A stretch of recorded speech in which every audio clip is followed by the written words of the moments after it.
नमस्कार, मैं डॉक्टर रौधेंद्र प्रताप सिंह, सहायक आचार्य कालीचरण पीजी कॉलेज और एकेडमिक काउंसलर, इग्नू, लखनऊ।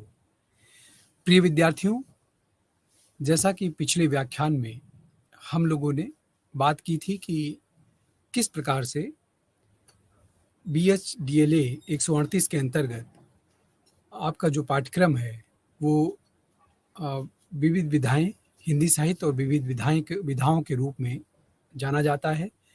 विविध विधाओं का ये जो पाठ्यक्रम है आपका वो बहुत ही व्यापक है।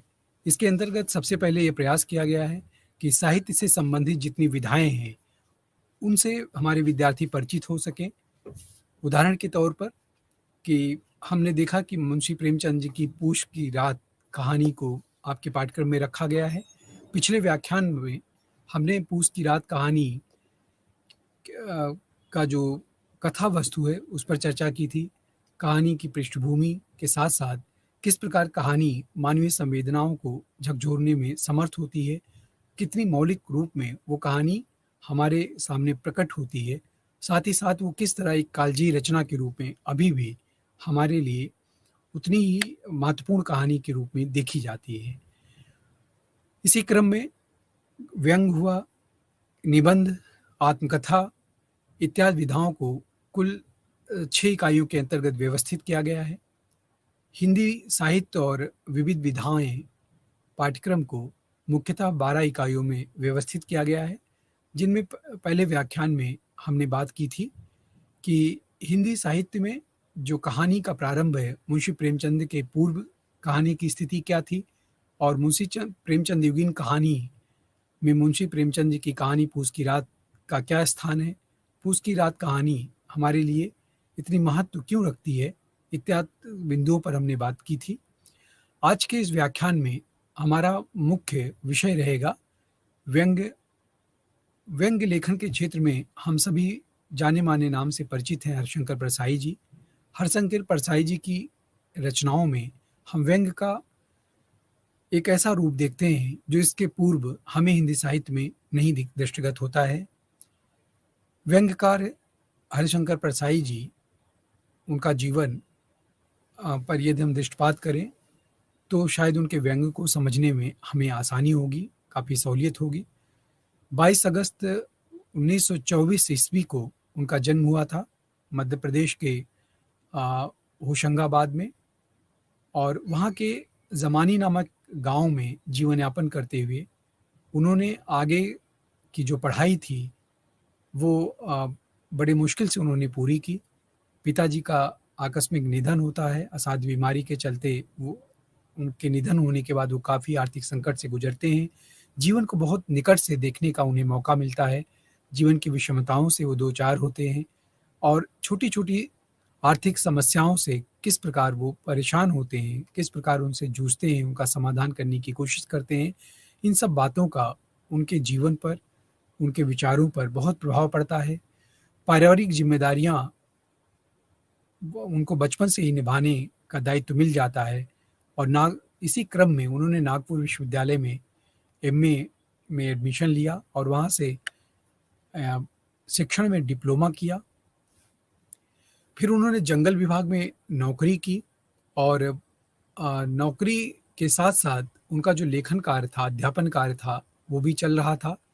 और यही कारण है कि 1957 में उन्होंने नौकरी से इस्तीफा दे दिया और परिवार में उनके उस समय भाई बहन भांजे इत्यादि बहुत सीमित परिवार था, किंतु अभावग्रस्तता इस कोट की थी कि उन्हें अनवरत इससे जूझना पड़ता था और उन्होंने जीवन में विवाह भी नहीं किया। 1995 में 71 वर्ष की आयु में हरिशंकर परसाई जी का निधन हो जाता है और इस प्रकार हम देखते हैं कि जो उनका संपूर्ण जीवन था वो बहुत ही संघर्ष भरा था और उनके जीवन पर्यंत उन्होंने स्वतंत्र लेखन किया और उसी स्वतंत्र लेखन के भरोसे आधार पर ही उन्होंने जीवन यापन किया। अपने अभावग्रस्त जीवन के जो कटु यथार्थ है, उनके अनुभवों को उन्होंने अपनी लेखनी का हिस्सा बनाया। वामपंथी रुझान यद्यपि उनका शुरू से ही था, भारतीय सामाजिक विषमता की उनकी समझ अत्यंत गहरी थी, और भारतीय समाज के उज्जवल भविष्य की कामना वो सदैव करते थे। और यही कारण है कि जब हम उनके निबंधों को पढ़ते हैं, उनके उनमें निहित व्यंग को देखते हैं, तो इतना सटीक और सार्थक व्यंग परसाई जी कर जाते हैं कि पाठक पढ़ करके उससे बिना प्रभावित हुए नहीं रह पाता है। समूची भ्रष्ट भारतीय व्यवस्था पर तीखा प्रहार करता है उनका लेखन। अपने जीवन आदर्शों के मूल्य पर उन्होंने किसी भी तरह का कोई समझौता जीवन भर नहीं किया। यह सब कुछ उनके निबंधों में हम गहराई से महसूस कर सकते हैं। जो सबसे महत्वपूर्ण बात है उनके व्यंग्य के विषय में, जो ध्यान देने की बात है, वह यह है कि हरिशंकर परसाई बहुत कुछ लिखने के बावजूद भी निबंधकार, कथा कहानीकार, आलोचक के रूप से में अधिक नहीं प्रसिद्ध हैं। वो एक व्यंग्यकार के रूप में ही जाने जाते हैं। वैसे व्यंग्य को साहित्य की एक स्वतंत्र विधा के रूप में मान्यता प्राप्त है। कविता, कहानी, निबंध, उपन्यास आदि विधाओं को शिल्पगत माध्यम से स्वीकृति मिली हुई है। वहीं पर हम देखते हैं कि भारतेंदु, कबीरदास, निराला, नागार्जुन की जो व्यंग्य परंपरा है, उसी परंपरा को कहीं न कहीं हरिशंकर परसाई जी आगे बढ़ाते हैं, संपूर्ण विस्तार के साथ नई ऊंचाई प्रदान करते हैं। आसपास के दूषित और विषमताग्रस्त भ्रष्ट सामाजिक वातावरण से भिन्न और असंतुष्ट साहित्यकार व्यंग्य के प्रयोग के लिए विवश हो जाता है। ये विवशता हमें हरिशंकर परसाई जी के निबंधों में महसूस होती है, अनुभव होता है। और इन सभी व्यंग्यकारों का जो मुख्य उद्देश्य है, वो समाज के विभिन्न क्षेत्रों की विकृतियों का पर्दाफाश करना और साथ ही साथ पाठक की परिवर्तनकामी जो चेतना है, उसे जागृत करना, उसे सामाजिक परिवर्तन के लिए कटिबद्ध करना, तैयार करना भी उस पे निहित होता है। हर व्यंग्यकार केवल व्यंग्य करके और समाज की विरूपताओं को पाठकों के सामने लाना उसका लक्ष्य नहीं होता है। उसका जो मूल्य लक्ष्य होता है, वो है कि कहीं न कहीं पाठक इसे पढ़ करके इससे कोई न कोई शिक्षा ले, इससे प्रेरित हो और समाज में जो उस रूप में विद्यमान विरूपताएँ हैं, जो अव्यवस्थाएँ या विषमताएँ हैं, उनका समाधान करे, उनके समाधान के लिए प्रयास करे। तो हर सृजनात्मकता का मुख्य जो उद्देश्य होता है, वो यही है कि उसे पढ़ कर के पाठक को, समाज को और उस उस उसे पढ़ कर के हर उस व्यक्ति को प्रेरणा मिल सके, जिससे समाज को एक नई दिशा और दिशा मिल सके। प्रिय विद्यार्थियों, हरिशंकर परसाई के व्यंग्य का क्षेत्र निश्चित रूप से बहुत व्यापक है। वर्तमान राजनीतिक, सामाजिक, अर्थनीति, धर्म और उसके ढोंग भरे कर्मकांड, इसके अलावा प्रशासनिक भ्रष्टाचार आदि सभी क्षेत्रों में हम देखते हैं तो लेखन की आवश्यकता पड़ती है। और निश्चित रूप से हरिशंकर परसाई जी ने समाज के उन विभिन्न क्षेत्रों में निहित भ्रष्टाचार या विरूपताओं को अपने व्यंग्य का विषय बनाया है। उन्होंने अपने व्यंग्य वाणों की सीमा में उन्हें कैद करना चाहा है। हंसते हैं, रोते हैं, तब की बात और थी, शिकायत मुझे भी है, सदाचार का ताबीज, अपनी अपनी बीमारी, पगडंडियों का जमाना, ठिठुरता हुआ गणतंत्र, निठल्ले की डायरी, तिरछी रेखाएं, पाखंड का अध्यात्म, सुनो भाई साधो आदि हरिशंकर परसाई जी की उत्कृष्ट व्यंग्य रचनाएं हैं, जिनको पढ़ने के बाद हम समाज में व्याप्त विभिन्न प्रकार की विषमताओं को गहराई से अनुभव कर सकते हैं। उनकी समस्त रचनाओं को वर्तमान में परसाई रचनावली के 6 खंडों के रूप में प्रकाशित किया गया है। ये सभी व्यंग्य बहुत ही चर्चित हैं और पठनीय हैं। तो प्रिय विद्यार्थियों, हिंदी ही नहीं अपितु हम देखें कि भारत की बहुत सारी भाषाओं में व्यंग्यकार हुए हैं, बहुत सारी भाषाओं में व्यंग्य लिखे गए हैं। लेकिन व्यंग्य को जिस गहराई से, जिस मानवीय संवेदना और सामाजिक प्रतिबद्धता के साथ मनुष्य और समाज के हित में परसाई जी ने उसे प्रयुक्त किया है, वो उसका वो रूप विश्व के अन्यान्य साहित्यों में दुर्लभ रूप में ही प्राप्त होता है। वह विरल ही है। परसाई में व्यंग्य के सभी तेवर दिखाई देते हैं। व्यंग्य का वह सारा रूप उनके व्यंग्य में निहित है। अपने व्यंग्य बाणों से कभी वह प्रतिपक्षी की धज्जियां उड़ाते हैं, तो कभी चिकोटी काट कर रह जाते हैं, कभी रस लेते हैं और उसके झूठे और ढोंग को उजागर करते हैं। तो कभी उनका मखौल उड़ाते हैं, उन पर हँसी करते हैं, कभी चुटकी लेते हैं, कभी मीठी मीठी छुरी से रेतते हैं, तो कभी उसे सरेआम नंगा कर देते हैं। ये तमाम रूप उनके व्यंग में हमें दिखाई देता है। यानी कि किसी एक धारा में एक रूपता के साथ वो व्यंग्य लेखन नहीं करते हैं, और यही किसी रचनाकार को एक बड़ा रचनाकार बनाता है कि वो अपनी रचनाओं के माध्यम से उनको एक नया रूप देता है। इसके पीछे साधारण जन का दुख दर्द और उसकी यातना ही लेते हुए तथाकथित वैष्णव के ढोंग और छद्म को परसाई जी अपने व्यंग्य के माध्यम से उद्घाटित करते हैं, उसे व्यक्त करते हैं। निबंध का मूल पाठ, यदि हम उनके मूल पाठकों का वाचन करें और उनको देखें, तो हमें उनके व्यंग्य की जो मूलधार है वो निश्चित रूप से दिखाई देगी उनके निबंधों में। और वैष्णव करोड़पति हैं, उनका उनका कथन है कि एक जगह परसाई जी लिखते हैं कि वैष्णव करोड़पति हैं, भगवान विष्णु का मंदिर जायदाद लगी है, भगवान सूदखोरी करते हैं, ब्याज से कर्ज लेते हैं। वैष्णव 2 घंटे भगवान विष्णु की पूजा करते हैं, फिर गादी, तकिएदारी, तकिए वाली बैठक में आकर धर्म को धंधे से जोड़ते हैं।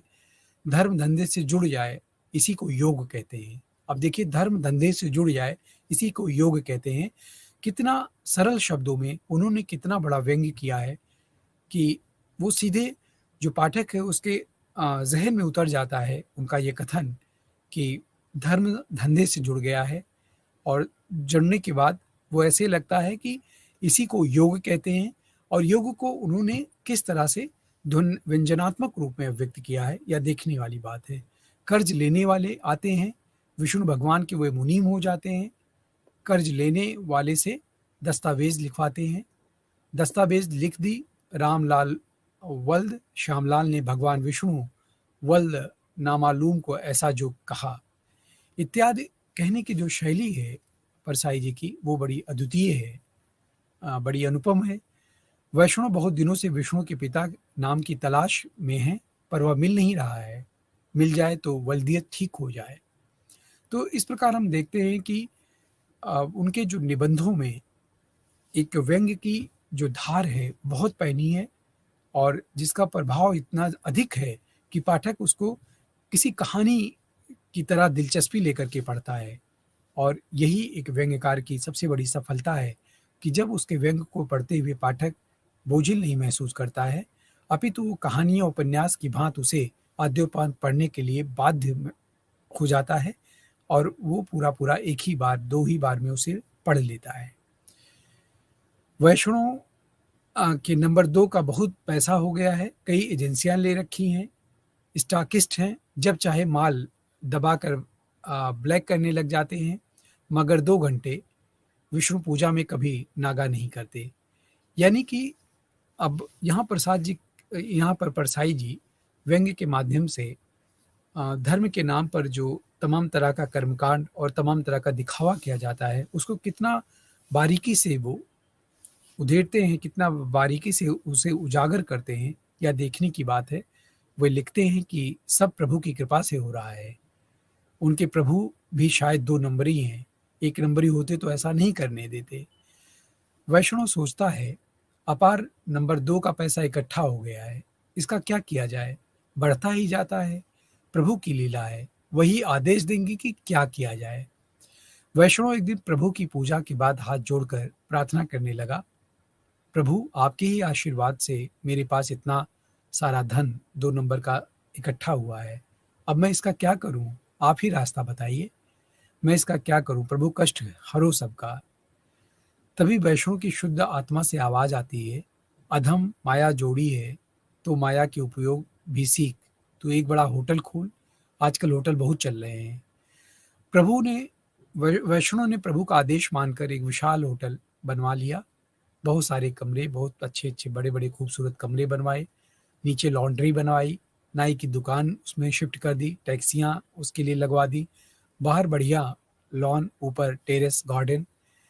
तो इस प्रकार से परसाई जी अपने व्यंगों के माध्यम से कैसे ईश्वर और भक्त के बीच में एक संवाद दिखाते हैं और उस संवाद के माध्यम से कैसे एक व्यक्ति ईश्वर को भी छलने में बाज नहीं आता है और वो जो भी उसे अधर्म के माध्यम से कमाया गया पैसा उसके पास आता है, वह उसे कहीं न कहीं ईश्वर को ही न्यौछावर करते हुए अपने मन को भुलावा देता है कि या जो कुछ भी उसके पास आ रहा है वो ईश्वर की इच्छा है। वो जिस रूप में भी आ रहा है सब ईश्वर ही उसे प्रदान कर रहे हैं और ईश्वर उसे रास्ता दिखा रहे हैं कि वो इस इन पैसों से एक होटल खोल दे। इन पैसों से वो होटल खोलकर लोगों को दान पुण्य के दिखावे के रूप में वो भोजन कराए। तो इस तरह से मनुष्य ईश्वर को भी बेवकूफ़ बनाने से नहीं चूकता है और परसाई जी बड़ी ही चतुरता और व्यंग्य से अपनी लेखनी में अपनी बात को व्यक्त करते हैं और वो दिखाते हैं कि कैसे एक भक्त अ, ईश्वर को भी छलने से बाज नहीं आता है और वो लगातार अ, प्रतिदिन वो अपने भगवान को, अपने ईश्वर को छलता है। और आगे इसी निबंध में परसाई जी कहते हैं, ग्राहक ने कहा, कैबरे तो दूर का होता, पास का चाहिए, गर्म माल कमरे में। वैष्णव फिर धर्म संकट में पड़ गया। दूसरे दिन वैष्णव फिर प्रभु की सेवा में गया, प्रार्थना किया, कृपा निधान, ग्राहक लोग नारी मांगते हैं, पाप की खान। मैं तो इस पाप की खान से जहां तक बनता है दूर रहता हूं, अब मैं क्या करूं? वैष्णव की शुद्ध आत्मा से आवाज आई, मूर्ख, या तो प्रकृति और पुरुष का संयोग है, इसमें क्या पाप और पुण्य है, चलने दे। वैष्णव ने बियरों से कहा, चुपचाप इंतजाम किया कर दिया करो, जरा पुलिस से बचकर 25% भगवान की भेंट ले लिया करो। वैष्णव धर्म बराबर निभ रहा है, इधर यह भी चल रहा है, वैष्णव धर्म को धंधों से खूब जोड़ा गया है। तो इस प्रकार हम देखते हैं कि परसाई जी किस प्रकार को धर्म को बढ़ाने में, धर्म का दुरुपयोग करने में कैसे वो उसे उद्घाटित करते हैं। तो हम देखते हैं कि इस निबंध को पढ़कर हमें यह निश्चित रूप से समझ में आ जाता है कि आरंभ से अंत तक एक करोड़पति ढोंगी वैष्णव भगवान विष्णु का जो भक्त है, वो लगातार अधःपतन का व्यंग मित्र चित्र प्रस्तुत करता है। करोड़पति वैष्णव ने भगवान विष्णु का एक भव्य मंदिर बनवाकर अपनी सारी जायदाद उनके नाम कर दी है। कहने के लिए उसके पास कुछ भी नहीं है, इसलिए सूदखोरी से लेकर कालाबाजारी के सारे काम उन्हीं के नाम पर वो करता है। वैष्णव नियमित रूप से 2 घंटे विष्णु भगवान की पूजा करता है। पूजा के बाद मसनद लगे गद्दीदार बिस्तरे वाली बैठक में आसन लगाकर वह धर्म से धंधे को जोड़ता है, साधना करता है। धर्म से धंधे को जोड़ने को वह योग कहता है। संज्ञा देता है, लेखक ने धर्म की आड़ में भ्रष्टाचार करने वाले व्यवसायियों पर करारा व्यंग्य किया है। वैष्णव के पास जब कर्ज लेने वाले आते हैं तो वह भगवान विष्णु का मुनीम बन जाता है। कर्ज लेने वाले से खाते में दर्ज करवा जाता है। दस्तावेज लिख दी, रामलाल वल्द श्यामलाल ने विष्णु वल्द नामालूम को। विष्णु भगवान की वल्दियत इसलिए नहीं दर्ज की जाती क्योंकि उनके पिता का नाम मालूम नहीं है। मालूम होने पर ही वल्दियत ठीक होती है। इस कथन के पीछे भी धार्मिक पाखंड का एक गहरा व्यंग छिपा हुआ है, जिसे परसाई जी उजागर करते हैं। अपनी काली करतूत के कारण जो वैष्णव है उसके पास पैसा अत्यधिक इकट्ठा हो जाता है। इन पैसों से वह कई एजेंसियां लेकर बहुत बड़ा अड़ाती यानी कि स्टॉकिस्ट बन जाता है। माल दबाकर मनमानी चोर बाजारी को वह प्रभु की कृपा मानता है। यानी कि जितने भी अन्याय के माध्यम से उसके पास धन आता है उन सब के लिए वह उसका सारा श्रेय वो अपने ईश्वर को दे करके और उससे स्वयं मुक्त हो जाता है, पाप के उस भार से अपने को अलग कर लेता है। इस टिप्पणी करते हुए लेखक इसके माध्यम से कहीं ना कहीं प्रभु भी 2 नंबरी बन गए हैं। बताते हैं नंबर 2 के पैसे को नंबर 1 का बनाने के लिए वैष्णव प्रभु से प्रार्थना करता है, अब मैं इसका क्या करूं प्रभु, आप ही कोई रास्ता निकालो। प्रभु कष्ट हरो सबका। और ये जो भगवान की आराधना का जो गीत है उसको किस प्रकार से परसाई जी ने अपने व्यंग्य के अंतिम में उस ढोंगी भक्त या वैष्णव के माध्यम से व्यक्त करते हैं, प्रभु कष्ट हरो सबका। यानी कि सर्वार्थ कल्याण की कामना करने की चतुराई करते हुए किस प्रकार वह केवल अपना हित और स्वार्थ सिद्ध करता है। वैष्णव की शुद्ध आत्मा से अक्सर आवाज उठती है कि अधम माया जोड़ी है, तो माया का उपयोग भी सीख, तू एक बड़ा होटल खोल ले। तो वैष्णव इसे प्रभु का आदेश मानकर एक शानदार होटल बनवा लेता है। आधुनिक सुविधाओं से पूर्ण सुंदर कमरे, बाथरूम और नीचे लॉन्ड्री, नाई की दुकान, टैक्सियों की व्यवस्था के साथ ही बाहर खूबसूरत लंबे चौड़े लॉन से होटल की शान से कई गुना उसमें वृद्धि हो जाती है। अपनी तथाकथित धार्मिक प्रकृति के कारण वैष्णव होटल में विशुद्ध शाकाहारी भोजन की व्यवस्था होती है, जिसमें शुद्ध घी की सब्जी, दाल, फल, रायता, पापड़ आदि सम्मिलित होती है। होटल का नाम चल पड़ता है। बड़ी-बड़ी कंपनियों के कार्यकारी अधिकारी, ऊंचे दर्जे के सरकारी अधिकारी, बड़े-बड़े सेठ, महाजन उसमें आने लगते हैं, उसमें भोजन करते हैं। 30 रुपए प्रति कमरे किराया, खान-पान की व्यवस्था की आमदनी से वैष्णव बहुत संतुष्ट हैं। लेकिन होटल में ठहरने वाले कुछ बड़े लोग अब भी असंतुष्ट हैं। क्यों? क्योंकि एक बड़ा कार्यकारी अधिकारी तैश में आकर वैष्णव को फटकारता है, इतने महंगे होटल में क्या हम घास-पात खाने के लिए ठहरते हैं? यहाँ नॉन-वेज की व्यवस्था क्यों नहीं है? वैष्णव के सामने धर्म संकट उपस्थित हो जाता है। इस संकट से भक्ति के लिए वह प्रभु विष्णु के चरणों में लेटकर प्रार्थना करता है, यह होटल बैठ जाएगा प्रभु, ठहरने वालों को यहाँ बड़ी तकलीफ होती है। वह शुद्ध वैष्णव भोजन की जगह मांस मांगते हैं। मैं क्या करूं प्रभु? वैष्णव की शुद्ध आत्मा से फिर सधी हुई आवाज आती है, गांधी जी से बड़ा वैष्णव इस युग में कौन हुआ है? उनका प्रसिद्ध भजन है, वैष्णव जन तो तेड़े कहिए, जे पीर पर आई जाने रे। तू होटल में रहने वाले की पीड़ा पीड़ा समझ, उसे दूर कर, उसका दूर करने का प्रयास कर, और इसी में तेरा कल्याण है। यानी कि सबका हित करना ही तेरा धर्म है। यदि कोई इसके लिए वैष्णव धर्म क्या होता? प्रभु के आदेश से वैष्णव ने जल्दी ही गोश्त, मुर्गा, मछली आदि की व्यवस्था करा दी। ग्राहक बढ़ने लगे, लेकिन एक दिन फिर उसी कार्यकारी अधिकारी ने शिकायत की कि मांस की व्यवस्था ठीक नहीं है, लेकिन उसके पचने का भी इंतजाम होना चाहिए। वैष्णव द्वारा लवण भास्कर चूर्ण के इंतजाम की बात सुनकर कार्यकारी अधिकारी ने माथा ठोक लिया। उसकी ना समझी पर तरस खाते हुए कहा, मेरा मतलब शराब से है, यहाँ बार खोलिए। यह सुनकर वैष्णव सन्न रह गया। यह दूसरा गंभीर संकट था उसके सामने, धर्म का। वैष्णव ने प्रभु के चरणों में गुहार की कि आपके चरणामृत की जगह मैं मदिरा कैसे पिला सकता हूँ? बोलिए प्रभु। उसकी शुद्ध आत्मा से पुनः आवाज आई, मूर्ख, तू क्या होटल बिठाना चाहता है? देवता सोमरस पीते थे, वही सोमरस मदिरा है। इसमें तेरा वैष्णव कहाँ से भंग होता है? सामदेव के 63 श्लोक का वह उदाहरण भी देता है कि मदिरा की स्तुति का उसमें वर्णन किया गया है। मदिरा का पान तो देवता भी करते थे, तो तुझे दूसरों को पान कराने में इसमें क्या पाप है? तुझे धर्म की समझ नहीं है तनिक भी। धर्मात्मा वैष्णव की समझ में आ गया। होटल में बार खोल दिया गया। होटल को ठाट से चलते देख वैष्णव बहुत खुश हो गए। होटल व्यवस्था केवल बार तक ही सीमित नहीं रहती है। फिर मरे हुए गोश्त की जगह जिंदा गोश्त, कैबरे की बात उठी, उसमें औरतों का नग्न नृत्य, यानी कि पाप के जितने भी रूप हो सकते हैं सब उस होटल में, वो भी धर्म के नाम पर भगवान की भेंट की रूप में हमें दिखाई देने लगता है। हम देखते हैं कि कितनी खूबी के साथ व्यंग्यकार ने वैष्णव धर्म के धंधे से अच्छी तरह से अपने योग साधना का परिचय कराया है, एक तीखा व्यंग्य किया है। किस प्रकार अंत तक व्यवसायी वर्ग के प्रतिनिधि के रूप में वैष्णव धर्म के धार्मिक ढोंग और प्रपंच का रस लेते हुए उसका भंडाफोड़ किया है।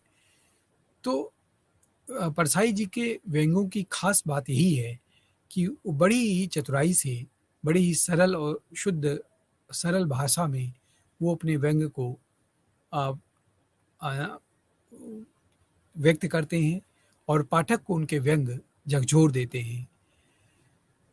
हमें उन व्यंग्य में देखने को मिलता है कि परसाई जी का जो व्यंग्य की प्रयोग की दशा है, दोनों का संकेत कितना सार्थक है। राजनीतिक जोड़ तोड़ हो या साहित्यिक जोड़ तोड़, प्रशासनिक भ्रष्टाचार हो, चाहे व्यावसायिक औद्योगिक लूट हो, सर्वत्र उनके व्यंग का एक कारगर हथियार के रूप में हमारे सामने आता है उनका व्यंग। इसीलिए साहित्य के क्षेत्र में वह हास्य की विधा की बनी हुई विधा को मूलधारा से जोड़ देते हैं। कबीर, भारतेंदु निराला, नागार्जुन से लेकर परसाई तक की एक व्यंग की स्वस्थ परंपरा उसे हास्य से उठाकर मुख्य प्रमुख साहित्यिक विचारधारा के रूप में हमारे सामने लाते हैं। वैष्णव की फिसलन संग्रह की जो अंतिम पंक्तियों में कबीर का गौरवगान करते हुए परसाई जी ने लिखा है कि कबीर जिसने अपनी जमीन तोड़ी, भाषा तोड़ा, नई ताकतवर भाषा गढ़ी, सड़ी गली मान्यता को आग लगाई, जाति और धर्म के भेद को जिन्होंने लात मारी, सारे पाखंड का जिन्होंने पर्दाफाश किया, जो पलीता लेकर कुसंस्कारों को जलाने के लिए घुमा करता था, वह योद्धा कवि था कबीर। वस्तुतः हम देखते हैं कि परसाई भी उसी तरह के योद्धा साहित्यकार रहे हैं। शोषित, दलित और उत्पीड़ित वर्ग का पक्ष लेकर भ्रष्टाचार में लिप्त उच्च शोषक वर्ग के विरुद्ध उन्होंने कठोर संघर्ष किया। उनके व्यंग ने कभी भी समाज के उच्च वर्ग को नहीं बख्शा। उनके व्यंगों ने कभी भी समाज में भेद करके नहीं देखा। सदैव उन्होंने जो कुछ भी बुरा देखा, जो कुछ भी लोगों के साथ अन्यायपूर्ण होते हुए देखा, उस पर उन्होंने तीखा प्रहार किया। उसी तरह से जैसे कबीर अपने समय में अपनी कविताओं, दोहों के माध्यम से करते थे, ठीक उसी तरह से व्यंग विधा के माध्यम से परसाई जी ने जोरदार प्रहार किया और तीखा व्यंग किया। जरा भी उन्होंने संकोच नहीं किया, कोई मुरव्वत नहीं की और अपनी प्रखर भाषा शैली में उन्होंने व्यंग को तीखे रूप में व्यक्त किया। निर्धारित व्यंग जो हमारे विद्यार्थियों के पाठ्यक्रम में है, उसमें समाज व्यापी विकृति के एक पक्ष, धर्म और धंधे को विषय बनाकर किस प्रकार उन्होंने लोभ और लाभ की प्रवृत्ति से संचालित व्यवस्था को उजागर किया है, देखने योग्य है। वास्तविकता का पर्दाफाश करने के साथ ही साथ परसाई जी ने धर्म की असामाजिक भूमिका पर भी कटाक्ष किया है कि धर्म किस प्रकार से समाज के हितार्थ सबसे बड़ी एक व्यवस्था है, लेकिन उस व्यवस्था को किस प्रकार से कुछ एक लोग अपने स्वार्थ के लिए दुरुपयोग करते हैं, कैसे ईश्वर को भी नहीं बख्शते हैं और अपने पाप का सारा श्रेय कहीं न कहीं ईश्वर से जोड़ करके उन्हीं के ऊपर डाल देते हैं और बड़े शान से वो पाप की सारी सीमाएं पार कर जाते हैं। इस प्रकार इस निबंध में यदि हम देखें कि जो इसमें चरित्र हैं, जो जिस तरह से उन्होंने चरित्र का गठन किया है, अंतर्वस्तु को समझने में आप उसकी पर्याप्त हमें सहायता मिलती है। इस निबंध से करुणपति वैष्णव मात्र व्यक्ति ना होकर एक अच्छे खासे व्यवसायी समुदाय का प्रतिनिधित्व करता है। वो पूरे उस व्यावसायिक समुदाय का प्रतिनिधित्व करता है, जो एक समाज का सबसे बड़ा वर्ग और धनी वर्ग के रूप में स्थापित हो गया है और जो धर्म को धंधे के रूप में लगातार बढ़ावा देता चल रहा है। उसी के क्रियाकलाप से निबंध का आरंभ और अंत परसाई जी करते हैं। धर्म का सहारा लेकर विभिन्न हथकंडों से धन एकत्र कर वह एक बड़े होटल का निर्माण किस प्रकार कर लेता है, एक बहुत ही रोचक व्यंग्य चित्र के रूप में हमारे सामने वो प्रस्तुत करते हैं परसाई जी। इस प्रक्रिया में तथाकथित धर्म और उसके प्रमुख आधार विष्णु भगवान का भी सांकेतिक ढंग से मखौल उड़ाया गया है। वह स्वयं कर्ज देते हैं, ब्याज देते हैं, 2 नंबर का धंधा करते हैं, क्योंकि वैष्णव धूर्त व्यवसायियों का जो प्रतिनिधि है, उसका संकेत है, तो उनका मुनीम मात्र बन जाता है। इस तरह की मान्यता व्यवसायियों की क्रूरता को उजागर करता है। होटल के विकास विस्तार से उपभोक्तावाद का और मांग तथा पूर्ति के अमानवीय बाजार नियत की जो क्रूरता है, उसको व्यक्त करता है। धर्म और शुद्ध आत्मा के झीने पर्दे से ढकने का जो प्रयास किया जाता है, वैष्णव अपनी आत्मा की मलिनता को किस हद तक मलिन कर लेता है, उसे व्यंग्यकार ने बहुत बारीकी से उजागर किया है। क्योंकि वह झीना पर्दा व्यंग्यकार की तीखी नजरों से नहीं छिप सकता है। शुद्ध शाकाहारी भोजन की व्यवस्था का दम भरने वाला वैष्णव लाभ की भावना से प्रेरित होकर कैसे क्रमशः मांस, मदिरा, कैबरे और अंत में औरत के शरीर के धंधे में उतर जाता है, इसे परसाई जी ने अपने व्यंग्य के माध्यम से व्यक्त किया है। यहाँ सब कुछ उसकी तथाकथित शुद्ध अंतरात्मा के माध्यम से ही कराता हुआ दिखाया गया है। अर्थात भगवान विष्णु के आदेश से धार्मिक कर्म के रूप में होता है, किंतु वो जो धार्मिक तथाकथित कर्म है, वो कितना पाप युक्त कर्म बन जाता है, इसे देख कर के पाठक के मन में एक आक्रोश भर जाता है और समाज की उस विरूपता के प्रति वह स्वयं भी आक्रोशित होकर प्रहार करने की इच्छा उसके मन में उत्पन्न हो जाती है। कहने का आशय यह है कि ऐसे लोगों की जो शुद्ध आत्मा है, अंतरात्मा है, भगवान की लीला या भगवान की मर्जी आदि का ढोंग पीट कर अपने कुकृत्यों को भी गौरवान्वित करने की भी सीमाओं को पार कर जाता है। लोभ, लाभ के वशीभूत ऐसे लोग बुरे से बुरे कार्य करने के लिए भी पीछे नहीं हटते हैं। पश्चाताप के लिए प्रेरित न होकर अपने कार्यों का औचित्य सिद्ध करने में अनगिनत तर्क और कुतर्क करते जाते हैं। इसे ही निबंध की मूल अंतर्वस्तु या कथ्य हम कह सकते हैं, जो वैष्णव के चरित्र के माध्यम से परसाई जी ने प्रस्तुत किया है। लेखक के व्यक्तित्व की अभिव्यक्ति हम अगर उनके व्यंग्यकारों में देखें तो स्वाभाविक रूप से प्रकट होती है। निबंधकार के रूप में परसाई जी ने अपनी रचनाओं में, विशेषकर व्यंग्यात्मक निबंधों में, साहित्य की अन्य विधाओं की अपेक्षा लेखक के व्यक्तित्व की अभिव्यक्ति का सर्वाधिक अवकाश रहता है। उसमें हरशंकर परसाई जी के संदर्भ में यह बात और मुखर होकर हमारे सामने आती है। उनकी अधिकांश व्यंग्यात्मक रचनाएं एक साहित्यिक विधा की पूर्व निर्धारित सीमाओं में बंधी हुई नहीं रहती हैं। वो उन सीमाओं का अनवरत अतिक्रमण करती हैं, जिन सीमाओं में रह करके लेखक कहीं न कहीं अपनी बात को उस गंभीरता और प्रखरता के साथ नहीं व्यक्त कर पाता है, जिस रूप में उसे करना चाहिए होता है। परसाई जी ने कभी भी अपनी उन सीमाओं में बंध कर अपने लेखन को गति नहीं दी, अपितु उन्होंने अपनी बात को कहने के लिए स्वयं अपनी एक सीमा बना ली।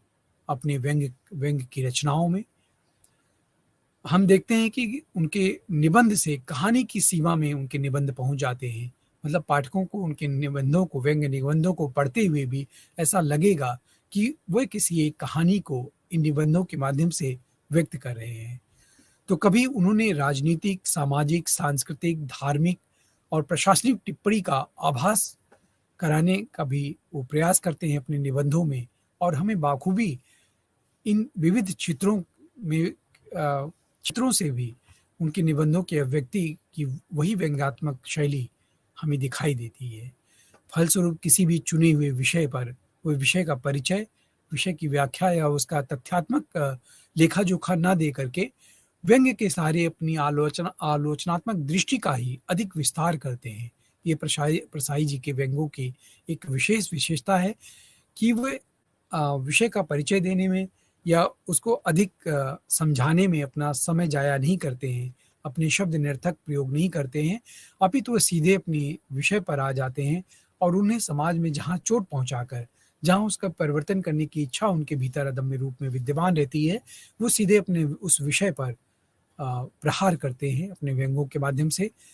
और इन आपके पाठ्यक्रम में प्रिय विद्यार्थियों, वैष्णव की फिसलन शीर्षक नामक जो निबंध रखा गया है, निबंध की सीमा का उल्लंघन कर कहानी के क्षेत्र में प्रवेश करते हुए अंततः एक आलोचनात्मक टिप्पणी का रूप धारण कर लेता है उनका ये उपन्यास, उनका ये निबंध, और यही इस निबंध की सबसे बड़ी उपलब्धि है।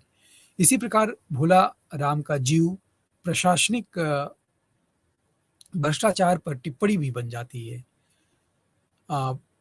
निर्धारित जो संग्रह है, कहानी नुमा निबंध, राजनीति का बंटवारा हुआ, यह एक समस्या केंद्रित निबंध अकाल उत्सव है उनका।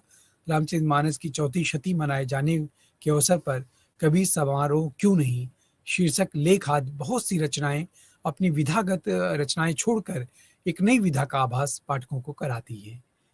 और ये एक विशेष बात है परसाई जी में कि वो व्यंग्य जैसी विधा को मुख्य धारा में लाते हैं और फिर स्वयं उस विधा में बंद करके ही रचनाएं वो नहीं करते हैं। जब भी उन्हें अपने विषय के अनुसार विषय को विस्तार देने में या अपने व्यंग्य को और अधिक तीखा बनाने में उन्हें सीमाओं का अतिक्रमण करना पड़ता है, तो वो बहुत ही सहूलियत से उस सीमा का अतिक्रमण करते हैं और अपनी बात को बड़ी गंभीरता और तर्कसंगत रूप में रखते चले जाते हैं। यहाँ हम देखते हैं कि साहित्यिक विधाओं की मर्यादा का ही उल्लंघन परसाई जी के रचनाशील व्यक्तित्व की विशेषता नहीं है, अपितु उन्होंने अपने युग की सारी गड़ी सड़ी गली मान्यता और दीमक लगी सभी मर्यादाओं के प्रति सार्थक सार्थक विद्रोह किया है। यह विद्रोह भाव ही उनके व्यक्तित्व की मूल विशेषता रही है, जो उनके अधिकांश रचनाओं में अत्यंत मुखर होकर व्यक्त हुई है।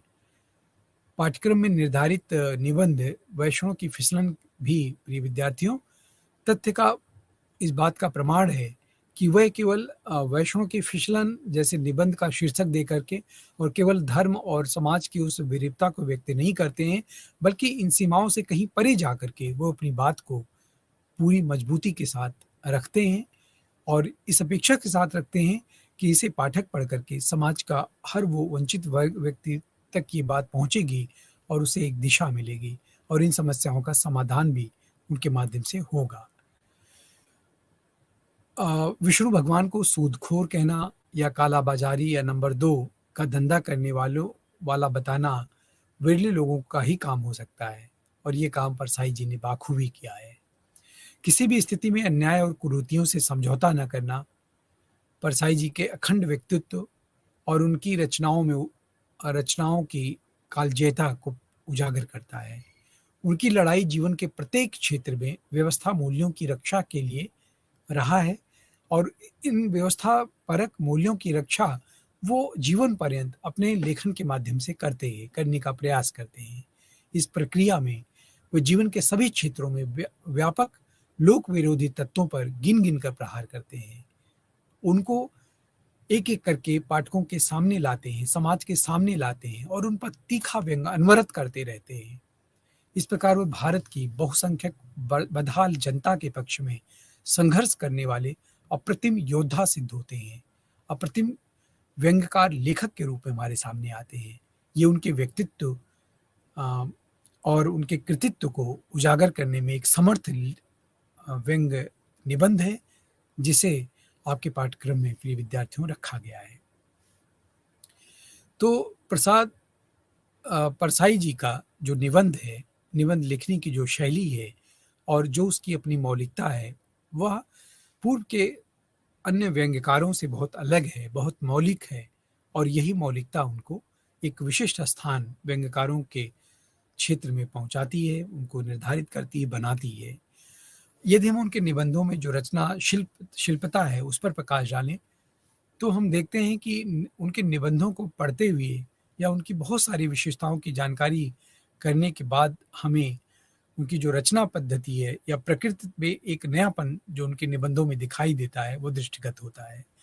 यहाँ निबंध के विशेषकर व्यंग्य निबंधकार के रचना शिल्प पर यदि हम विचार करें तो बहुत ही नयापन हमें दिखाई देगा।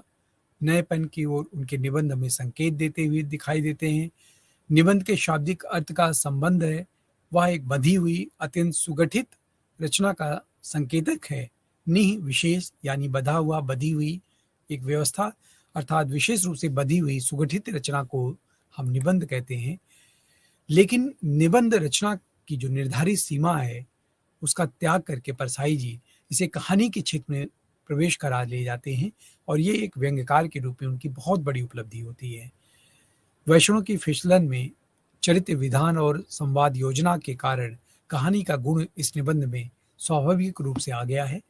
निबंध के संबंध में जो दूसरा महत्वपूर्ण तथ्य है प्रिय विद्यार्थियों, वह है उसकी भाषा का। निबंध को गद्य की कसौटी माना गया है।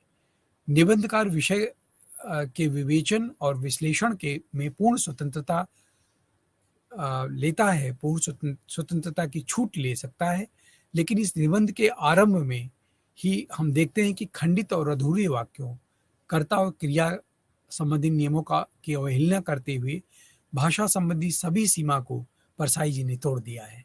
वो व्याकरण का ध्यान नहीं रखते हैं, वो शब्दों की बनी बनाई व्यवस्था पर नहीं चलते हैं, वह जरा भी अपनी बात को कहने में संकोच या मुरव्वत नहीं करते हैं। बेबाक कहना उनकी अपनी कला है, पहचान है। तो वो उनके जो व्यंग हैं वो अपने इन गुणों के नाते उन्हें एक विशिष्ट व्यंग्यकार के रूप में हमारे सामने प्रस्तुत करते हैं। हम देखते हैं कि निबंध के शाब्दिक अर्थ या उसका शिल्पगत भाषागत मान्यताओं की सीमा को लांघते हुए परसाई जी हमेशा अपने निबंधों में हमें खड़े दिखाई देते हैं। इस दृष्टि से उनमें आचार्य रामचंद्र शुक्ल जैसे महान विषयनिष्ठ निबंधकार का गुण दिखाई देता है। साथ ही साथ आचार्य हजारी प्रसाद द्विवेदी जैसे महान व्यक्तिनिष्ठ और ललित निबंधकार से पर्याप्त भिन्नता उनमें मिलती दिखाई देती है। भिन्नता के बावजूद भी हिंदी के जातीय गद्य या खड़ी बोली की संपूर्ण क्षमता, ऊर्जा और जुझारूपन या प्रसंगानुकूल शब्दों का खुला चयन करने की जो कला है, वो परसाई जी के निबंधों में हमें दिखाई देती है। इसे हम भाषा शैली की अलग-अलग विशेषताओं के विशेषण, विवेचन या विश्लेषण के रूप में आसानी से समझ सकते हैं। हम अगर उनकी शैली की बात करें परसाई जी की, तो शैली पर विचार करने के लिए हमें सबसे पहले उनमें जो भाव प्रधानता है, विचार प्रधानता या व्यक्तिनिष्ठ और विषयनिष्ठ जैसी निबंध की कोटियाँ हैं, उन्हें हमें छोड़ना पड़ता है, जिसे परसाई जी ने बाखूबी अपने निबंधों में छोड़ा है। इसके साथ ही निबंध के लिए प्रचलित जो भावात्मक या वर्णनात्मक या विवेचनात्मक शैली है, जैसे शैलीगत सीमाओं के बंधनों से भी मुक्ति प्राप्त करने की जो चेष्टा होती है, वो हमें उनके निबंधों में दिखाई देती है। परसाई के निबंधों को अगर किसी शैली के अंतर्गत समाविष्ट करने का हम प्रयास करते हैं, तो उसे व्यंग्यात्मक शैली माना जा सकता है और वर्णन, विवरण, भावावेश, व्याख्या तीनों से वह अपने को बचाते हैं। कभी भी वह अत्यधिक भावावेश में नहीं आते हैं, अधिक व्याख्या करने की प्रतिबद्ध नहीं दिखते हैं या वर्णन या विवरण के झंझट में नहीं पड़ते हैं, बल्कि वह इन सबसे ऊपर उठ करके वह अपनी बात को कहते हैं। उदाहरण के लिए निबंध की आरंभिक पंक्तियां अगर हम देखें वैष्णव की फिसलन निबंध की, तो वैष्णव करोड़पति हैं। वो लिखते हैं कि वैष्णव करोड़पति हैं और भगवान विष्णु का मंदिर है, जायदाद लगी है, भगवान सूदखोरी करते हैं, ब्याज से कर्ज लेते हैं, टूटे-फूटे अधूरे वाक्यों के माध्यम से कहीं कर्ता गायब है, तो कहीं क्रिया गायब है, तो कहीं कर्म गायब है। आगे इसी इकाई के रूप में जब हम उनका एक और निबंध देखते हैं, जीने की कला पर विचार डालते हैं, जिसमें महादेवी वर्मा जी ने अधूरापन नहीं मिलेगा, लेकिन परसाई जी की शैली का अधूरापन ही उनकी व्यंग्यात्मक शैली की प्रमुख शक्ति बन जाती है। एक तरफ हम जीने की कला निबंध में महादेवी वर्मा जी के निबंध को बहुत ही सटीक, व्यवस्थित और व्याकरणनिष्ठ पाते हैं, लेकिन वहीं पर हम जब परसाई जी के निबंधों को देखते हैं, तो टूटी-फूटी शैली में क्रिया और विशेषण का ध्यान न देते हुए अपने अटपटे शब्दों में छोटे-छोटे वाक्यों के माध्यम से कितना प्रखर और प्रबल वो प्रहार व्यंग्य के रूप में करते हैं, जो उन्हें एक विशिष्ट व्यंग्यकार के रूप में हमारे सामने उपस्थित करता है। परसाई जी की जो व्यंग्यात्मक शैली है प्रिय विद्यार्थियों, वो उनकी निजी विशेषता है और इसके पूर्व के किसी भी व्यंग्यकार में आप वो शैली नहीं देखेंगे और यही मौलिकता उन्हें विशिष्टता प्रदान करती है। जो कबीर से कहीं न कहीं अधिक मिलती-जुलती लगेगी, वह कबीर की भांति अपने व्यंग्य वाक्यों का प्रयोग विनोद के लिए नहीं करते हैं, वरन शत्रु को तिलमिला देने के लिए करते हैं। ये भी एक खास बात है उनके निबंधों की। शत्रु भाव से किए जाने वाले व्यंग्यों में वह प्रायः निर्ममता का परिचय देते हैं, लेकिन ऐसी सधी हुई शैली के लिए व्यंग्य का पात्र तिलमिलाकर भी चू या हाय न कह सके, इसका भी वो ध्यान रखते हैं। परसाई जी के निबंधों का गहन अध्ययन करने के लिए जब हम देखते हैं, तो उनके निबंधों में सारा आक्रोश तथाकथित विष्णु भक्त व्यवसायियों पर ही है। लेकिन यहाँ आक्रोश विष्णु को आधार बनाने के कारण परोक्ष हो गया है, वह प्रत्यक्ष नहीं दिखाई देता है, लेकिन परसाई जी ने शत्रु भाव से व्यंग्य प्रहार के साथ ही मित्र भाव से भी व्यंग्य किया है। साधारण शोषित पीड़ित जनता भी अपनी रूढ़िवादिता, अंधविश्वास और अज्ञानता के कारण उनके व्यंग्य का लक्ष्य बन जाती है और समाज की यही अज्ञानता, अंधविश्वास या कहिए रूढ़िवादिता उन्हें तीखे व्यंग्य के लिए मजबूर भी करती है। लेकिन ऐसे प्रसंगों से वे पूरी सहानुभूति के साथ मित्र भाव से व्यंग्य करते हैं। इस प्रकार परसाई की जो व्यंग्य शैली है, वो अन्यान्य विशेषताओं में से एक विशेषता ये भी है कि उनके प्रयोग में शत्रु और मित्र के बीच फ़र्क को हमेशा ध्यान में रखा गया है। इस शैली के प्रयोग से उनके व्यंग्यों की जो स उद्देश्यपूर्णता है, तीखी और सार्थकता बन गई है। इस संग्रह के अपने कबीर समारोह क्यों नहीं शीर्षक निबंध में भी हम देखते हैं कि उन्होंने किस प्रकार से दलितों को भी अपनी अधोगति का कारण बताते हुए लिखा है कि मैंने रामकथा और रामलीला में स्वयं शूद्रों को अपनी पीड़ा के प्रसंग पर हरे नमा करके गदगद होते हुए देखा है। जिम्मेदारी हमारी है। हमने शूद्रों को दबाया है, उसे शिक्षा और संस्कृति से वंचित करके आज भी उसे मध्य युग की हालत में रखा है। क्यों? इस निबंध में हम देखते हैं कि दलितों की समस्या के समाधान के लिए उन्हें सरकारी प्रयास की अपर्याप्तता पर व्यंग्य करते हुए लिखा है कि मगर याद रहे, जगजीवन राम को उमाशंकर दीक्षित के साथ एक डिनर दिलाने से कोई सामाजिक परिवर्तन नहीं हो सकता है।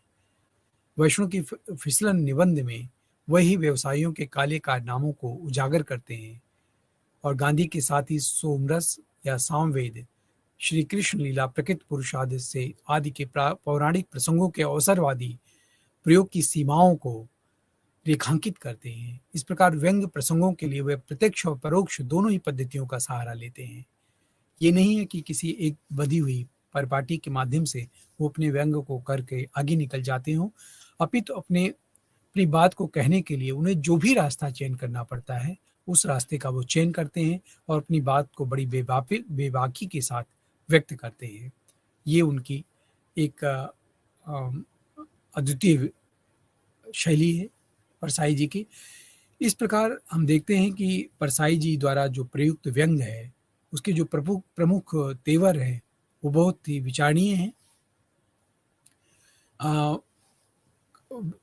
पुनः दोहरा देना हमें लगता है विद्यार्थियों के लिए उपयोगी होगा कि परसाई को बड़ा व्यंग्यकार इसलिए माना जाता है क्योंकि उन्होंने व्यंग्य को एक नई पहचान दी है। उन्होंने सार्थक व्यंग्य की रचना नहीं की है, वरन हमें वह विवेक भी दिया है कि कैसे हम व्यंग्य को पढ़कर समाज की उस विरूपता को पहचानने की समझ अपने भीतर विकसित करें। हमें वो दृष्टि कैसे मिल सके जिससे हम समस्याओं को देख सकें, उनके जिम्मेदार लोगों को पहचान सकें और कहीं न कहीं उसके समाधान के लिए हम स्वयं सक्षम हो सके। ये हमेशा वो अपने व्यंग्यों में करते हैं और यही है कि वो केवल व्यंग्य लिखने का दायित्व ही अपना इति के रूप में नहीं देखते हैं, अपितु जो कुछ वो लिखते हैं उसे समाज को एक नई दिशा मिले, पाठकों को उससे पढ़कर एक प्रेरणा मिले, इसकी भावना उनके निबंधों में निहित भावना से हमेशा दृष्टिगोचर होती है। व्यंग्य के नाम पर प्रचलित फुहरता से सार्थकता और स्वस्थ व्यंग्य को अलग करने की एक समझ भी परसाई जी के निबंध हमें देते हैं। उन्होंने हास्य या विनोद की सीमाओं में बंधे व्यंग्य को मुक्त करके उसे एक महान और गंभीर सामाजिक लक्ष्य के साथ जोड़ दिया है। अवसर के अनुकूल व्यंग्य के जितने भी तेवर होते हैं प्रिय विद्यार्थियों, उन सभी का सहारा परसाई जी ने सावधानी पूर्वक लिया है अपने निबंधों में। कभी वे अपने व्यंग्य बाणों से प्रतिपक्षी की धज्जियां उड़ा देते हैं, तो कभी केवल चिकोटी काट कर रह जाते हैं, कभी रस लेते हुए उनके ढोंग और कपट को उघाड़ते हैं, तो कभी माखौल उड़ाकर रह जाते हैं। इस प्रक्रिया में वह कहीं भी उद्दंडता या अभद्रता का परिचय नहीं देते हैं, अपितु सामाजिक परिवर्तन के महान उद्देश्य से प्रेरित होने के कारण उन्होंने व्यंग्य की अंतर्वस्तु के साथ ही उसके शिल्प को भी अधिक समृद्ध करने का प्रयास किया है। वह एक बड़े व्यंग्यकार के रूप में हमारे सामने आते हैं। परसाई जी के जो व्यंग्य हैं, उनकी जो मौलिकता है और बात कहने की जो शैली है और जो कभी भी नियमों की परवाह न करते हुए अपनी बात को बेबाकी के साथ रखने की जो इच्छा है, अदम्य भावना है रचनाकार की, वो परसाई जी को एक विशिष्ट रचनाकार के रूप में हमारे सामने स्थापित करती है। यदि हम उनके भाषा पर विचार करें, उनके निबंधों में निहित भाषा पर, तो हम देखते हैं कि रचना शिल्पता पर विचार करते हुए आरंभ में ही निबंध की जो परंपरागत भाषा है, परसाई की भाषा के अंतर की ओर हमारा ध्यान आकृष्ट करता है। परसाई जी भाषा की किसी सीमा में नहीं बंधते हैं, वस्तुतः विचार और चिंतन के व्यक्ति के दबाव के कारण वह गद्य भाषा का उद्भव और विकास हुआ और साहित्यिक विधा के रूप में सबसे पहले हमारे सामने निबंध ही अस्तित्व में आता है। निबंधों के माध्यम से वे अपनी विचारधारा और अपने चिंतन को कुशलतापूर्वक व्यक्त करते हैं। अतः गद्य की विधा के रूप में जब हम बात करते हैं निबंधों की, तो हम पाते हैं कि किस प्रकार से गद्य और निबंध का गहरा संबंध आरंभ से ही हमें दिखाई देता है। निबंध के लिए व्याकरण सम्मत भाषा का होना आवश्यक है। साथ ही साथ सुव्यवस्थित गद्य की आवश्यकता पहले से ही हमें महसूस होती है। इसलिए आचार्य रामचंद्र शुक्ल ने निबंध को गद्य की कसौटी कहा है। लेकिन परसाई जी ने निबंध की भाषा की दृष्टि से भी अपनी अलग पहचान बनाई है। वह इस बात से इनकार करते हैं कि भाषा पर बहुत अधिक ध्यान देने से या व्याकरणिक विसंगतियों को दूर करने के चिंतन से हमारे जो व्यंग की धार है वो प्रभावित होती है। हमें उसमें बद्ध करके व्यंग नहीं करना है, अपितु हमें अपनी बात को कहने के लिए हमें एक भाषा चाहिए और उस भाषा में हमसे जिस रूप में भी हमारा व्यंग व्यक्त हो सके वो करने का प्रयास करना चाहिए। उनके व्यंग्यकार व्यक्तित्व का जो अक्खड़पन है उनकी भाषा में भी हमें दृष्टिगत होती है। इसके साथ ही भाषा की लक्षणा और व्यंजना शक्तियों की परख भी उन्हें बहुत बारीकी से थी। भाषा के तत्सम तद्भव और देशज स्वरूप के चक्कर में वे कभी नहीं उलझते हुए दिखाई देते हैं। व्याकरण सम्मत परिनिष्ठित भाषा का आग्रह भी उनकी रचनाओं में बिल्कुल नहीं मिलता है। ये नहीं है कि वह जो लिखेंगे वो संस्कृत निष्ठ होगा या भाषा निष्ठ होगा या बहुत व्यवस्थित और सटीक होगा, इसकी परवाह परसाई जी नहीं करते हैं। और ये परवाह ना करना ही कहीं न कहीं जो एक गति होनी चाहिए उनकी भाषा में, उनके लिखने में, वो सब कुछ उनके निबंधों में आसानी से आ जाता है। इसके साथ ही भाषा की लक्षणा व्यंजना शक्तियों की परख भी उन्हें भाषा की पारखी सिद्धि करती है। व्याकरण सम्मत पर निश्चित भाषा का आग्रह भी उनकी रचनाओं में हमें बिल्कुल नहीं मिलता है। बोलचाल के व्याकरणिक रूप में ही उन्होंने अपना आदर्श रूप बनाया है और हिंदी के तत्सम तद्भव शब्दों के साथ ही उन्होंने उर्दू अंग्रेजी के शब्दों का भी प्रसंग और अवसर के अनुकूल अद्भुत प्रयोग किया है।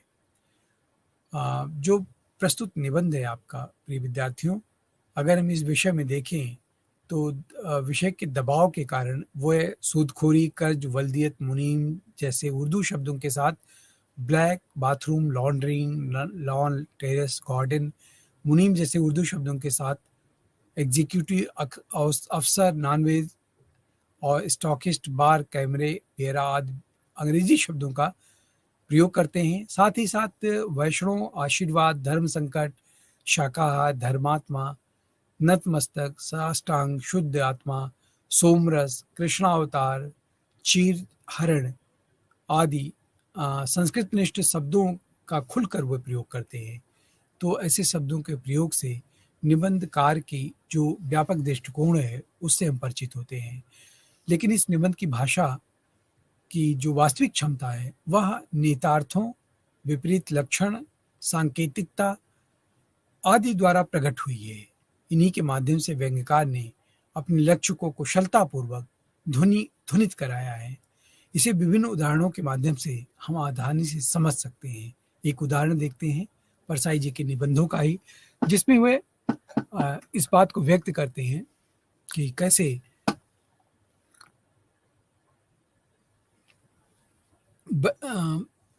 परसाई जी लिखते हैं कि बैठक में आकर धर्म को धंधे से जोड़ते हैं। धर्म धंधे से जुड़ जाए इसी को योग कहते हैं। कितना तीखा व्यंग्य है। कर्ज लेने वाले आते हैं तो भगवान मुनीम हो जाते हैं। सब प्रभु की इच्छा से हो रहा है। उनके प्रभु भी शायद 2 नंबरी हैं। वैष्णव की शुद्ध विशुद्ध आत्मा से आवाज आई, मूर्ख, कृष्णा अवतार में मैंने गोपियों को नचाया था, उनका चीरहरण किया था। इन वाक्यों, वाक्यांशों और पदों से जो निहितार्थ, छिपा हुआ अर्थ ध्वनित होता है वह व्यंग्य कौशल में अत्यधिक वृद्धि करता है। अतः शिल्प, संरचना या शैली और भाषा दोनों ही दृष्टियों से यह निबंध उनका अत्यंत महत्वपूर्ण बन चुका है। और इस निबंध की का जो शीर्षक उन्होंने रखा है परसाई जी ने, वो इसकी सार्थकता को सिद्ध करता है। और यदि इस निबंध के शीर्षक पर ध्यान देते हैं, तो किसी भी निबंध का जो शीर्षक होता है, वो अति महत्वपूर्ण पहलू होता है, बहुत बड़ा घटक होता है, चरित्र विशेष स्थिति से जुड़ा होता है। लेकिन निबंध का शीर्षक जो प्रायः उसकी विषय वस्तु से जुड़ा होता है, वचनों की फिसलन। जहाँ एक ओर निबंध की अंतर्वस्तु को संकेत की तरफ संकेत करता है, वहीं दूसरी ओर उसके प्रतिपाद्य को भी व्यंजित करता है।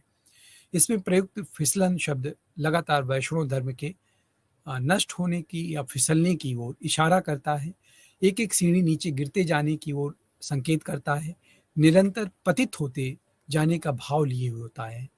तो इस प्रकार हम देखते हैं कि वह सूदखोरी के कपटपूर्ण व्यवसाय से कालाबाजारी की ओर किस प्रकार अग्रसर होता है, इसे इंगित करता है। अकूत काला धन इकट्ठा हो जाने से चिंतित होकर वह उसे सफ़ेद या नंबर 1 का बनाने के लिए होटल व्यवसाय का सहारा लेता है। इस व्यवसाय में होटल में ठहरने वाले कमरों को किराया दे लेना, खान-पान पर होने वाले खर्च का बाकायदे हिसाब-किताब रखना, यहाँ काला धन या नंबर 2 के धन के लिए अवकाश कम हो जाता है। होटल में शुद्ध शाकाहारी भोजन की व्यवस्था से ठहरने वाले लोगों की असुविधा को दूर करने के लिए उसे कई कार्य ऐसे करने पड़ते हैं जो होटल व्यवसाय को अधिक लाभ प्रदान कर सकता है। इस प्रक्रिया में उसे मांसाहार की अधिक व्यवस्था करनी पड़ती है। इसके लिए शराब की व्यवस्था ज़रूरी हो जाती है और आगे बढ़ने पर होटल के कैबरे की भी व्यवस्था करनी पड़ती है। होटल मालिक को अपने व्यवसाय को और अधिक चमकाने के लिए नारी व्यवसाय के स्तर तक गिरने का दृश्य इसमें दिखाया गया है, जो अपने आप में काला धंधा या नंबर 2 का धंधा है। नंबर 2 के धंधे पर उतरना पड़ता है, यही वैष्णव की फिसलन है। यहाँ शीर्षक निबंध की अंतर्वस्तु और प्रतिपाद्य को पूरी तरह से रेखांकित करने की कोशिश की है रचनाकार ने। शीर्षक में व्यंग्यात्मकता का समावेश होने के कारण वह पूर्ण रूप से सार्थक बन जाता है और यही व्यंग्यकार की या निबंधकार की बहुत बड़ी विशेषता है। प्रतिपाद्य पर यदि हम देखें तो निबंध की अंतर्वस्तु और उसके शीर्षक की सार्थकता के परिचय के माध्यम से व्यंग्यकार ने निबंध के प्रतिपाद्य के संबंध में अब तक पर्याप्त संकेत हमें प्रदान किए हैं। प्रतिपाद्य से अभिप्राय यह है कि परसाई जी ने इसमें क्या प्रतिपादित करना या बताना चाहा है, उसे क्या बताना चाहा है, अतः प्रतिपाद्य के अंतर्गत आग्रह अनुरोध भी किया जा सकता है। लेखक ने प्रतिपाद्य के रूप में समाज को इस ओर चिंतन करने के लिए बाध्य किया है, जगाने का प्रयास किया है कि वह समाज की बुराइयों का प्रतिकार करे, प्रतिरोध करे, उसका विरोध करे और समाज को उज्ज्वलता की ओर ले चले, समाज को एक सही दिशा की ओर ले चले और इनका निबंध निश्चित रूप से इस सार्थकता को प्राप्त करता है। परसाई ने अपने संपूर्ण साहित्य के माध्यम से समाज के हर क्षेत्र में व्याप्त विकृतियों को दूर करने का प्रयास किया है।